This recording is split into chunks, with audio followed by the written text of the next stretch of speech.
होती? बस उनको यही पता होता है कि पता नहीं इनको शौक है नाचने का, पर हमें कोई शौक नहीं है नाचने का। हाँ जी।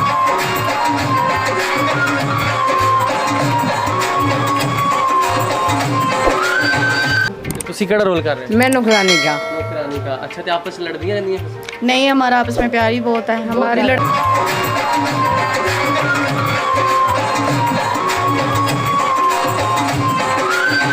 सैस करना हो ना तो बहुत जगह होती है, हम वहाँ भी कर सकते हैं। हम ये काम ना करें, हम ड्रामा छोड़ दें, हम वो काम कर लें वहाँ।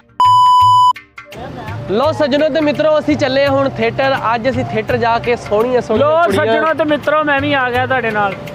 हाँ जी, सोहणियां सोहणियां कुड़ियां, फनी गल्लां, मतलब कि जेहड़ी फनी बातां ते अगे की कहंदे ओनू, लालियां दा काला सच, फनी चुटकले।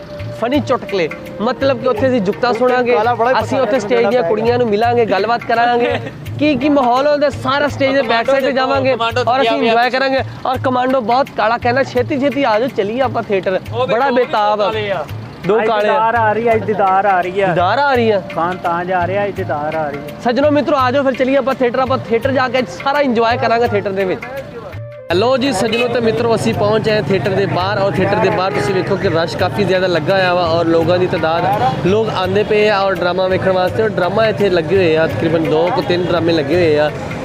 एक दे विच तस्लीम अब्बास आ, राशिद कमाल आ, असलम चट्टा और कुड़ियां दे विच रायमा मेहर, सोबिया खान, शिजा भट्ट, लैला जट्टी, किरण भट्ट ते थल्लड़ा जिहड़ा ड्रामा एक होर लगा वा, रायमा मेहर, वफा अली, शिजा भट्ट, ये उन्हों की ड्रामा वा। और इधर साइड पर जोड़े एक्टर असी आप अंदर जाके इन्होंने एक्टर को मिलते हैं। तो सज्जनों बेलियो आओ फिर आप अंदर जाके वेखते तो नाले आप उन्होंने मिलते, नाले आप उन्होंने गलबात करते हैं। लो सज्जनों तो मित्रों, होर भी इतने स्टेज एक्टर है, उन्होंने भी आप गलबात करके पूछते हैं कि तुम स्टेज के अज कि रोल कर रहे थे, की ड्रामा कर रहे जे, तो फन मज़ा कर रहे, बड़ा इंजॉय कर रहे। सज्जनों मित्रों तुम भी आके इंजॉय करो, वेखो। अस्सलाम वालेकुम। वालेकुम अस्सलाम। ठीक ठाक? सब ठीक ठाक, शुक्र अल्लाह का। अच्छा, दसो कि अज कि रोल कर रहे ड्रामे में? आज मैं बहन का रोल कर रही हूँ। तुम कि रोल कर रहे हो? मैं नुकरानी का। नौकरानी का। अच्छा, तो आपस में लड़दियां रहंदियां? नहीं, हमारा आपस में प्यार ही बहुत है। हमारी लड़ाई हो ही नहीं सकती। ओदी की वजह?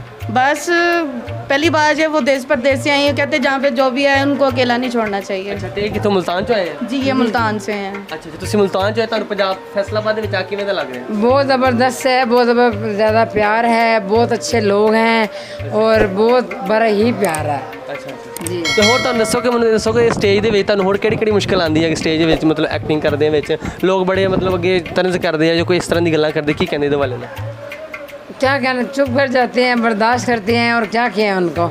अच्छा, तो मैं तुम ये दसो कि जिद्दां कि अक्सर लोग कहते कि जी स्टेज वाली कुड़ियां होंदियां वा वो सैक्स करदियां वा, ये करदियां, ये वाले ना तुहाडा की ख्याल है कि जी कुड़ियां ने इदां क्यों किया जाता? आप मेरी बात सुने। अच्छा। जब हमने सैस करना हो ना तो बहुत जगह होती है, हम वहाँ भी कर सकते हैं। हम ये काम ना करें, हम ड्रामा छोड़ दें, हम वो काम कर लें वहाँ हमें पेमेंट ज़्यादा मिलेगी। या हम अपनी मेहनत करते हैं, मेहनत कर कर अपनी कमाई ले जाते हैं। जब हम सैस करेंगे तो हम होटल में भी जा सकते हैं, एक लोकेशन भी खोल सकते हैं, सब कुछ कर सकते हैं। फिर हमें क्या जरूरत है कि यहाँ आकर नचना, कम पेमेंट लेनी, क्या फ़ायदा। तुसी की कहंदे इहदे वाले ने? बस जो उन्होंने कह दिया बिल्कुल ठीक कर दिया। कहने को रहे क्या गया है। पहली बात यह है कि अगर इंसान किसी को इज्जत नहीं ना दे सकता और उसको बिस्त करने का भी कोई हक नहीं है। जो भी हम अपने हक पे है ना, जिधर भी हैं बहुत अच्छे हैं। हाँ, लेकिन ਜਿਹੜੇ लोग कहते हैं ना कि मतलब है गलत कुड़ियां वा, हालांकि तुसी देखो मेहनत कर रहे हर बंदा, जिस तरह कि ਅਸੀਂ अपनी काम कर रहे हैं, ਅਸੀਂ अपने काम ਦੇ ਵਿੱਚ ਮਾਹਿਰ ਹਾਂ ਕਿ ਅਸੀਂ ਆਪਣਾ ਕੰਮ ਕਰ ਰਹੇ ਹਾਂ। ਤੁਸੀਂ ਅਗਰ ਐਕਟਰ ਜੇ ਸਟੇਜ ਐਕਟਰ ਜੇ ਤੁਸੀਂ ਆਪਣੇ ਸਟੇਜ ਦੇ ਵਿੱਚ ਆਪਣਾ ਕੰਮ ਕਰਦੇ ਜੇ ਔਰ ਇੰਜੋਏ ਕਰਦੇ, ਲੋਕਾਂ ਨੂੰ ਖੁਸ਼ ਕਰਦੇ ਜੇ, ਤੁਸੀਂ ਕਰੋ ਜਿੱਦਾਂ ਵੀ ਹੋਵੋਗੇ, ਇੱਥੇ ਆ ਕੇ ਤੁਸੀਂ ਡਾਂਸ ਕਰਦੇ ਜੇ, ਖੁਸ਼ ਕਰਦੇ ਜੇ ਲੋਕਾਂ ਨੂੰ, मतलब कोई ऐसे, लेकिन लोगों की फीलिंग ਤੁਹਾਡੇ ਬਾਰੇ क्यों गलत होंगी? बस उनको यही पता होता है कि पता नहीं इनको शौक है नाचने का, पर हमें कोई शौक नहीं है नाचने का। हाँ जी। लो सज्जनों तो मित्रों, बाकी ਅਸੀਂ ਇੱਥੇ ਆਏ ਆ, ਇੰਜੋਏ ਕੀਤਾ ਵਾ। ਤੁਸੀਂ ਵੀ ਇੱਥੇ ਆਓ, ਸਟੇਜ ਤੇ ਡਰਾਮਾ ਵੇਖੋ और इंजॉय करो।